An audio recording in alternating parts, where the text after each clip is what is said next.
Good morning. Today is truly an historic day for Missourians.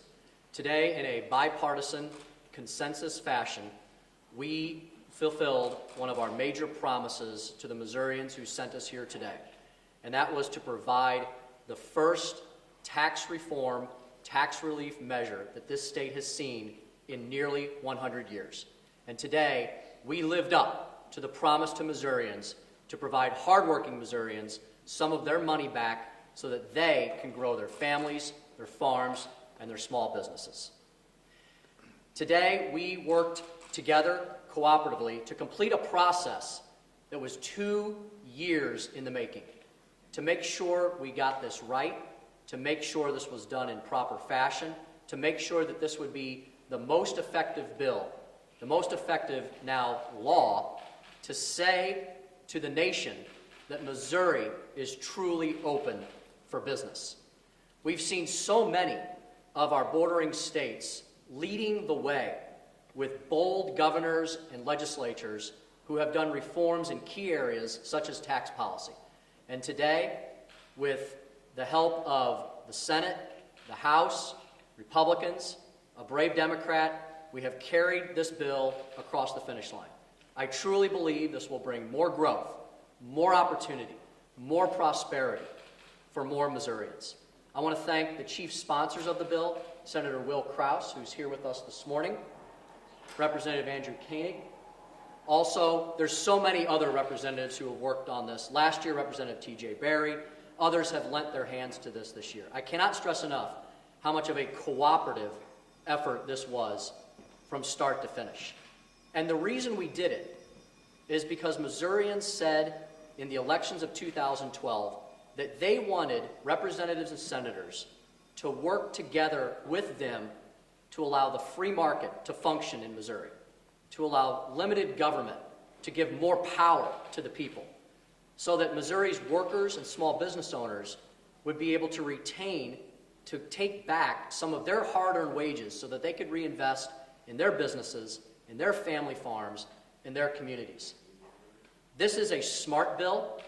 It will provide more revenue for the state of Missouri, more education dollars, more dollars for health care and all of our other priorities, because it was carefully constructed, it's carefully measured, and it will bring positive results to move the state forward. I want to thank my entire leadership team, Floor Leader John Diehl, all of the other members of leadership who have worked so hard with this from beginning to end. This is the successful end, the cheerful end of a very long process, and Missouri is now truly saying we are open for business and ready to grow. John, would you want to say? Thank you, Mr. Speaker. I would agree with the Speaker. It's an historic day. And I think if you think how far we've come in just a period of 6 months, and that's really because we rolled up our sleeves, we learned our lessons from last summer. We addressed square on the issues, the scare tactics, and the other issues that the governor utilized effectively last summer because he had the ability to run a 4-month campaign. So we were ready with responses from day one. And like the Speaker said, it's not just 1 or 2 people who led the charge. We had our pro tem, Denny Hoskins. We had a very effective social media and messaging campaign out of his office. Andrew Koenig worked the caucus very effectively. And it also started with just the groundwork that T.J. Berry, who handled the bill last summer, laid with caucus members. And he worked tirelessly after veto session last year to keep building consensus. And we got to a point where it was a good bill, it was a short bill, it's effective, and we messaged it clearly. And we're proud of it. It's an historic moment, and I think this will truly move Missouri forward. Thank you. We're happy to take any questions.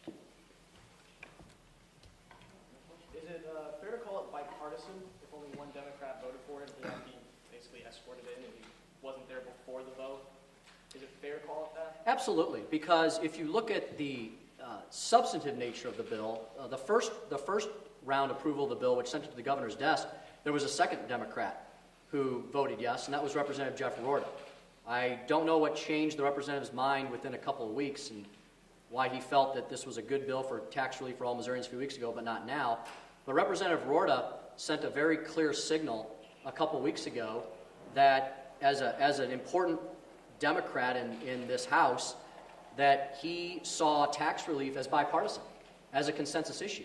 And now a second brave Democrat has stepped forward, Representative Keith English, to further corroborate and confirm it. So you've had two separate votes where two separate Democrats have agreed that it is a nonpartisan issue or a bipartisan issue of tax relief for all Missourians. So, Representative English offered anything, promised anything in the past day or two? Not that I'm aware of. Representative English spoke to me he actually approached me for the very first time this morning and said, are you aware of the fact that I'm going to vote yes? And I said yes and thank you. And he said, do you have any advice for me? I said, be careful. And he said, okay. And also, too, if you do your homework and go back and look at it, Representative English actually sponsored, I believe it was Representative Koenig's tax cut bill that he filed this year. So when we started looking for people who would be open to this, he was up there because he actually sponsored the bill. Okay, and so I think this was an easy vote for him. I think he thought it was the right thing to do, and that's all there is to it. When you had that conversation with him, what was your conversation? You're a smart man. You told him 3 words. What's that? You told him 3 words. No, I told him I thought he made the right choice. No, That before that. I mean, before what? As you were looking for someone to vote yes, did you I did. He approached us. He approached you. Yes. The offer? Right. Okay. In fact, he gave some consideration of voting yes the first time around, and my advice to him is that he would get harassed to no end by the governor's office and his fellow caucus members, that he probably just needs to lay low until the override. He has a Republican opponent in the November election, Would you encourage her to withdraw? If the governor will encourage my Democratic member to withdraw against me. Would you endorse Representative English in that campaign? Would you consider endorsing him or supporting him in some way? Keith English made a bold, courageous decision. Okay? This is not about campaigns. This is about policy. Okay? This is about a tax cut bill that's good for all Missourians. You said he didn't get anything. Did he ask for anything and you say no? Absolutely not.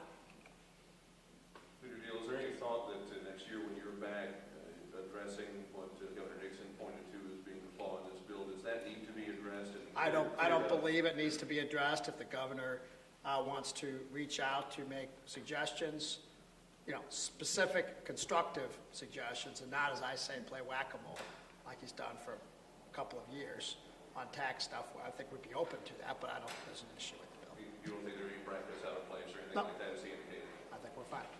I think it's going to be in court. There was a lot of talk about which judges would decide about it. Is that likely that it'll be tied up before it ever? You'd have to ask someone who would file a lawsuit on it. I think the bill's good. You see this as an effort to continuously cut taxes maybe further next year when you're speaker? Well, let's digest this one for. I believe that lower taxes lead to more economic activity. So this doesn't necessarily need to be the end. Senator Kraus, you have a $1 billion tax cut ballot measure laying on the calendar in the Senate. Are you going to try to push that through this year? We've got a tax cut that's going to go to the people, so I don't see any reason to push any more this year. We've passed it and we've accomplished that goal. Don, what's next on the agenda? Are you going to pass the transportation sales tax bill today? But we're not going to work on that today. We've got some budget stuff we need to get done. I've got to get some bills to conference. We'll probably have a pretty light day today because the budget committee conferences can't meet while we're in session. So we're going to have some pretty light sessions today.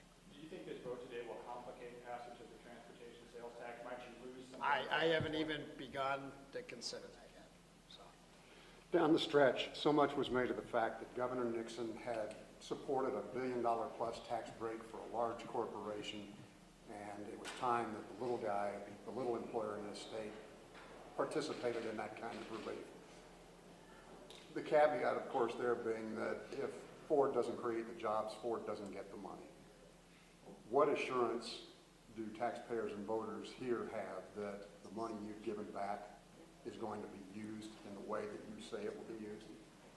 Well, first of all, due to the fact that the stakeholders and the folks who have carried this bill have so carefully constructed it, let's keep in mind that none of the tax cuts will go into effect unless revenue increases for the state. So many of us have called this a revenue accelerator bill, which is what I truly believe it is. We had to do something, and it was time to do something, and I'm glad we finally did something as a caucus, as a General Assembly, because Missouri for nearly a decade has been ranked 47th or 48th in GDP production.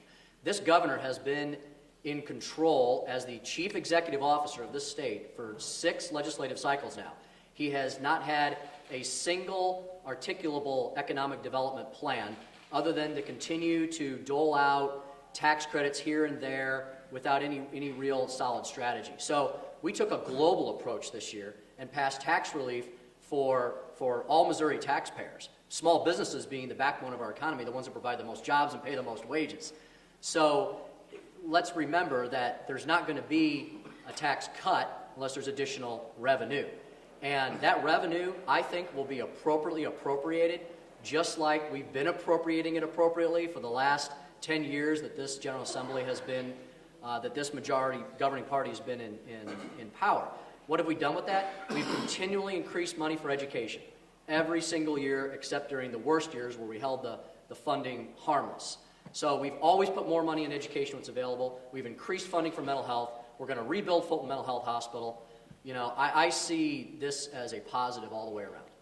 And also, too, I'd add one thing. Your question presupposes that the government knows how to spend money better than the taxpayer.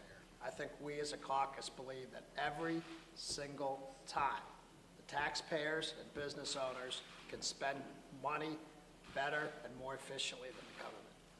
Senator Krause, a couple of times in the final debate, you talked about you got 2 years now to fully fund education. Is that a promise that the Missouri Senate in 2 years will have fully funded education? I don't speak for the Missouri Senate. I believe that we as Republicans have consistently increased funding for education, and we're going to continue to consistently do that. Is it going to happen over the next 2 years? I hope so. I'm committed to making sure that we do that. But I'm only one of 197, and I believe that we've shown that we will put more money in education, and I think the next 2 years will prove it. Back to work. Thank you all very much. Thanks.